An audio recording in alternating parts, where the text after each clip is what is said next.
man, say man, it's your boy King Kirby back here with another video. And in this video, we will be doing another reaction video. But today we'll be reacting to the most dumbest way schools try to save money or something like that. So if y'all are new to the channel, make sure y'all like, subscribe, turn on post notifications, and share this video with as many people as you can. And without a further ado, wait, hold up. Guys, before we get into the video, I'm sorry guys, I just messed up the intro a little bit. But guys, before I get into this video, I know I have not been posting on this YouTube channel that much. But guys, pretty soon, just bear with me guys, I'll be posting more.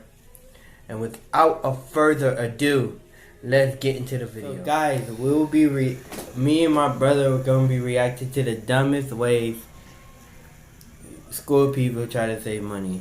Yeah, that is literally the Hey guys, what's up? It's Charlie here, and today we're going to be looking at 10 stupid ways schools try to save money. We all know that school budgets are never high enough. This usually means the school has to scrap an extracurricular class or use less printer paper. But some schools try dumb, hilarious, and sometimes even kind of worrying techniques to try and pinch pennies. Get ready to be thankful you don't go to any of these schools. But first, subscribe to Top 10s and press the notification bell too.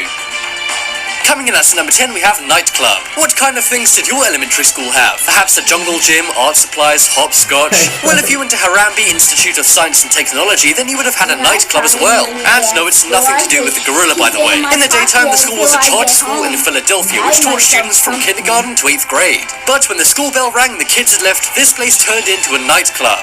The school called the nightclub Club Damani, and it was surprisingly popular. I guess after a hard day of screaming kids, all the teachers had to do was hang around for a few hours and they could join the party. Now, it's usually illegal to serve shots of syrup at an elementary school. However, that isn't what... Hold up. Ronald.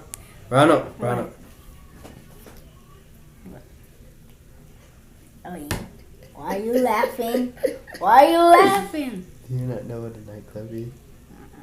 I know. This is where people go and drink, like just party, drinking, and all that for money and stuff. Got Club Damani shut down. You see, the school was built on the remains of an old bar which had a valid booze license. When they bought the building for the school, they oddly requested to transfer the liquor license as well, and by law the city had to oblige. However, in 2010 their license expired and the city did not have to renew a booze license for an elementary school. But do you go to a school nightclub, or is that just really not your style? Next up is repairs. It's a commonly known fact that schools in Detroit are very underfunded. Well, in 2014, the United States was outraged when Detroit teachers posted photos of their unsafe working conditions. They showed classrooms which had been turned upside down and mold on the walls. They also showed that no drinking fountains worked and toilets were unsafe without any toilet paper. The students' parents had complained about this before, but the school's budget had been cut, so they simply didn't have the money to fix all of these things. The photos were picked up by the national press, and teachers, students, and parents, and just about everyone else was very angry. Kids should have a safe and productive learning environment, but they sure weren't getting it in these classrooms. On the bright side, it was the wake-up call the government needed to realize the budget cuts had gone way too far. As a result of the images, the schools in Detroit did receive extra funding, but they're still far from perfect. Next up is student-teacher. When kids are in school, it can be a good thing to give them responsibilities. That's why we have class pets and hall monitors. However, it seems one school in Detroit took the whole they grew up so fast to a whole nother level. They didn't have much cash, and due to the classes being a massive size and having no support, one teacher left. The school couldn't find any qualified subs, so they decided to get a 13-year-old student to take over teaching 7th and 8th grade math. This wasn't just for a day though, or even a week, but a whole month. The crazy thing is, the 13-year-old teacher even had a teacher's aide, but somehow the school thought the kid was more qualified than the adult. Thanks to this, the kid's parents sued the school and Governor Rick Snyder. The lawsuit showed how Michigan state officials had turned Detroit public schools into slums. In some schools, even things like toilet paper were missing and kids' school books were unreadable due to overuse. It may have been a crazy and irresponsible idea to turn a child into a teacher, but it really shows how underfunded Detroit schools are. Props to the child teacher though. He should really give Governor Rick Snyder a big fat detention. Next up is cheating.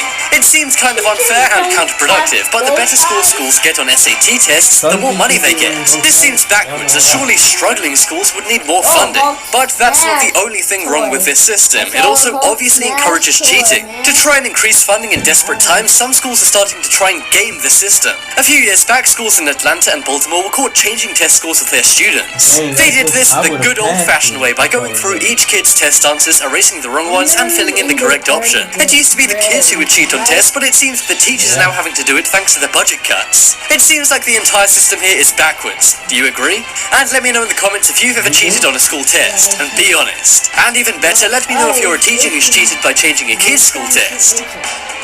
Next up is kids for hire. One thing that can sometimes cost schools a ton of cash is buying things for student athletes. They need equipment, transportation for away games, and uniforms. One school in Oregon figured they wouldn't be able to afford new uniforms for the wrestling team, so they came up with an idea.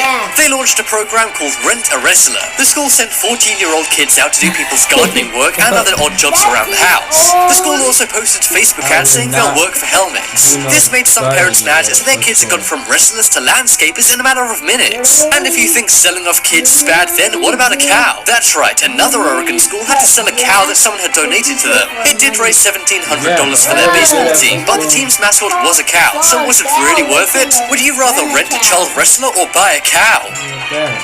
Next up is bus. It's a staple of American life to be transported to school in a big yellow bus driven by the local oddball. School buses aren't exactly Uber X, but they do cost schools a lot of money. For example, California schools have to pay $3.5 million a year to run them, while the government only chips in $86,000. Because of this, some schools actually have begun charging money to ride school buses. In Golden, Colorado, public schools charge a hefty $150 a year to ride them.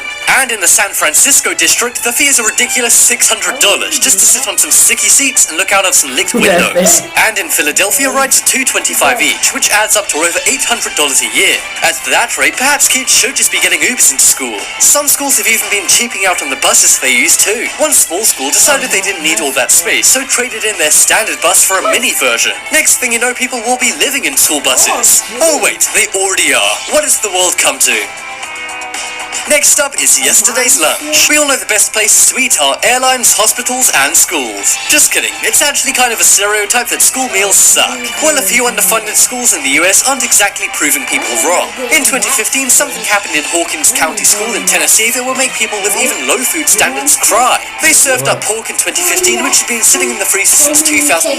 That's right, the school waited a whopping 6 years to serve pork to students, meaning the pork had been in the school longer than some of the kids had. The lunch ladies told the school the meat was way past its best before date by more than half a decade, but they were told to cover it up with gravy and the kids wouldn't know the difference. Okay, I'm not saying kids have the taste palette of Gordon Ramsay, but come on. I'm not sure if lunch lady Doris from The Simpsons is working in these schools, but something has got to change here. The school was apparently very underfunded, and reordering more pork would have cost too much cash. But it seems all of those parents' lawsuits probably cost them more than all the pork in the world. Next up, we have ads. Nowadays, ads are everywhere. You see them online, on TV, on billboards, but the one place you don't see many ads is at school. Schools have a guaranteed child audience, so they're a great place for companies to win you over while you're young and get you into buying their stuff way into your adult life. For example, Cherry Creek schools had to sacrifice some bus space for advertising to make some extra money. Other schools had to put up large posters of company adverts on the sides of their buildings. And one day, students were confused to find that ads had been painted all over their lockers. So while you're grabbing your textbooks, be sure to drink Coca-Cola. Many parents were angry about this, as it seems like the schools are trying to monetize their kids and sell things to them. However, as we've already seen, schools gotta do what they gotta do to survive with the little cash they have. So get ready for your future kids to be taught somewhere that looks more like Times Square than a school. Rent a school. You know how schools are only open for around 10 months in a year due to vacation and so on? Well, while the kids aren't using the school for learning, it's got some very valuable things in it. And you'd better believe that schools don't let their photocopiers, fax machines, and parking spaces go to waste over the vacation period.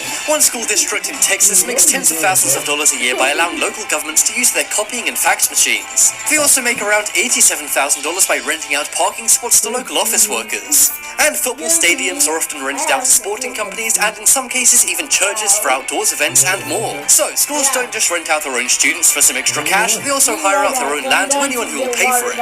These methods may sound a little unorthodox, but the school makes enough money to pay the salaries of 4 teachers with all these crafty, money-making ideas. Next up is extortion. Extortion is something a mob boss might do, but it seems that in 2018, schools now have to behave like the mafia in order to survive. Schools now seem to be like Nelson Muntz, telling kids to suddenly cough up tons of cash. The Marani Unified School District in Arizona sent a note to parents demanding $250 per parent as they needed to raise $12,500. They said if they didn't pay up, they would punish their kids by forcing them to do 10 grinders plus 1 for every day their parents didn't cough up the cash. And another time, a kid who was poor and couldn't afford school lunches owed more than 25. Said if they didn't pay up, they would punish their kids by forcing them to do 10 grinders plus 1 for every day their parents didn't cough up the cash. Mafia in order to survive. Schools now seem to be like Nelson Muntz, telling kids to suddenly cough up tons of cash. The Marani Unified School District in Arizona sent a note to parents demanding $250 per parent as they needed to raise $12,500. They said if they didn't pay up, they would punish their kids by forcing them to do 10 grinders plus 1 for every day their parents didn't cough up the cash. And another time, a kid who was poor and couldn't afford school lunches owed more than $25 in lunch fees. Thanks to this, the school stopped serving him lunch like the other kids, and instead he got a cruddy cheese sandwich. And another school in New Jersey told parents they collectively had to pay $100,000 for lunch fees. The parents either couldn't or wouldn't pay, so the school simply stopped feeding the kids altogether. This led to CPS getting involved, and now the school may be shut down. Hey, I guess you gotta make the moolah somehow. Just try not to starve any kids in the process. These schools have done some pretty bad stuff, and at the time some parents actually wanted the schools to be shut down. Do you think that's a little bit extreme, or do you think these schools should really be closed for what they've done? I think things like advertising pizza on buses is okay, but extortion is probably not, to be honest. I'm not sure if those kids were going to Don Corleone High, but something is definitely wrong there. If you guys have any odd experiences of your schools trying to save money, then let me know in the comments below. My personal favorite was the school in Oregon, which had to sell a cow. You know time's desperate when you have to sell off the school cow. Check out the poll in the top right corner to vote for the craziest method schools try to save money. And be sure to check out my second channel too. There'll be a link to my second channel on screen in a moment, so click it to check it out. But as always, thanks for watching. Check out some more videos. Y'all heard what he said. Go check that. Go check his second channel out and stuff like that. And guys, this is the end of the video. So make sure y'all... Can I do my outro? You hyper. Can it not be... Hey, we end got of the video. We have to end the video here, okay, guys. we're doing another Peace one. out, guys. We'll make it. You gotta pray.